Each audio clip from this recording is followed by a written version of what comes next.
For many of our texts, we've been tracing the struggle of civilization with nature. An important part of this has been the conception of what it is to be human. This struggle can be conceived in terms of the outer and the inner. We're thrown into the external world, which we find already created and predetermined. This external world, nature, represents a complex interconnecting system. It was natural for early human beings to understand themselves as a part of this. They were continuous with the life that they saw around them. The external was the all-dominant factor. We saw this in the Greek conception of fate, which determined the lives of everyone and could not be changed. Fate was conceived as a fact of the universe, a kind of natural law that was indifferent to what individuals happened to think of it. We also saw this in Herodotus' conception of Nemesis, which was a goddess who enforced a natural law that brings down anything that grows beyond its allotted limit and thereby restores the harmony of nature. We saw this in Sophocles in the idea of natural law, which forbids crimes such as patricide and incest. With these examples, it's clear that on this way of thinking, human life was determined by nature. There were inescapable external facts, and human life was a continuous extension of these. The discussion about the significance of human custom found in Herodotus is an important part of the story. There's a recognition of the importance of human custom in determining the ways in which humans think and act. But custom and tradition are also external and objective. Similarly, Callicles' distinction between human law, nomos, with nature, physis, emphasizes the relativity of the former and the alleged absoluteness of the latter. But again, both human law and nature are parts of the external world. With Socrates, a revolution in human thought begins. He claims that what's most important is not the external, but rather the internal. He points to the sphere of inwardness and subjectivity of the individual, which was previously unrecognized. In some ways, one can say that this is the beginning of modern thinking. In the past, all of human existence was thought to be determined by nature, by the outward sphere. Now the idea was beginning to take hold that with the individual, or the human mind, there was something special and unique that transcended mere nature. In the past, it was thought that there was an external law that determined everything, either a law of nature or human convention. But now with Socrates, there arises the idea of an inward law, a law of conscience. His idea of a personal daimon is a key step in the development of this. As we noted, the Greeks were accustomed to consulting the god Apollo at the oracle at Delphi. This was something external, and it was thought that the proclamations of the god were absolute and infallible. Now Socrates claims to have a personal internal god. What was once external now becomes internal. What was once public now becomes private.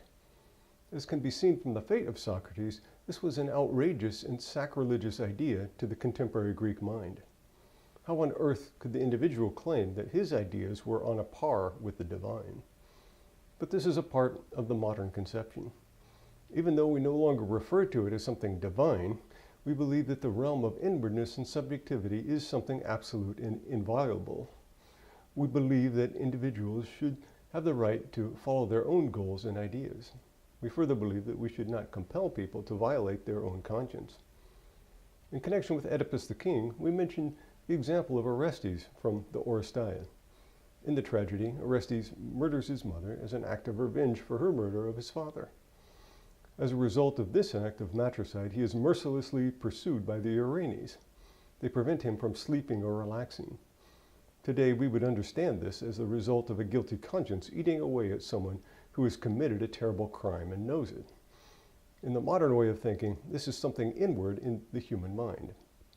But to the ancient Greek way of thinking, it's something external, coming from independent deities. In other words, the Greek mind did not fully recognize the principle of conscience of the individual. What we call conscience was, so to speak, placed in the outward sphere. It was with Socrates that the revolution of thought takes place that brings it to the inward sphere of the individual mind. With this step, a new conception of individuality, inwardness, subjectivity, and personhood begins to take place. As we'll see, the rise of Christianity also represented a continuation of this revolution. One need only think briefly of the radically different conception of the nature of the epics of the Greek and Roman authors in contrast to that of the Christian poet Dante. in Homer, we're presented with great deeds accomplished by heroes in the external world. The capture of Troy, Odysseus' defeat of the suitors, and restoration of his rightful place as king of Ithaca. Similarly, in Virgil, we follow the story of Aeneas in his efforts to find a new home for his people and prepare for the founding of Rome. All of these things are events in the external world. They concern many other people, institutions, and the like. By contrast, Dante's Divine Comedy is all about the development of the spiritual inward life of a single individual. While it's true that he too, in a sense, takes a great journey like Odysseus and Aeneas, the nature of his journey is radically different. The goal is not to sack a town, take back a lost kingship, or found a great city, but rather to cultivate an inward life of piety, or as Socrates would say, to care for the soul. Thus, Socrates was the forerunner of some key ideas of Christianity that came to be the main pillars of the modern way of thinking about the individual. He led the revolution from the sphere of the external to that of inwardness. The 19th century Danish religious writer Søren Kierkegaard regarded Socrates as a role model. This has perplexed commentators since Kierkegaard is known as a deeply religious Christian, whereas Socrates was a pagan. In a seemingly enigmatic passage, Kierkegaard says, quote, "True, Socrates was no Christian, that I know, although I also definitely remain convinced that he has become one." This is difficult to understand, given that Socrates lived and died centuries before Christ was ever born. It thus seems absurd to claim that he could become a Christian.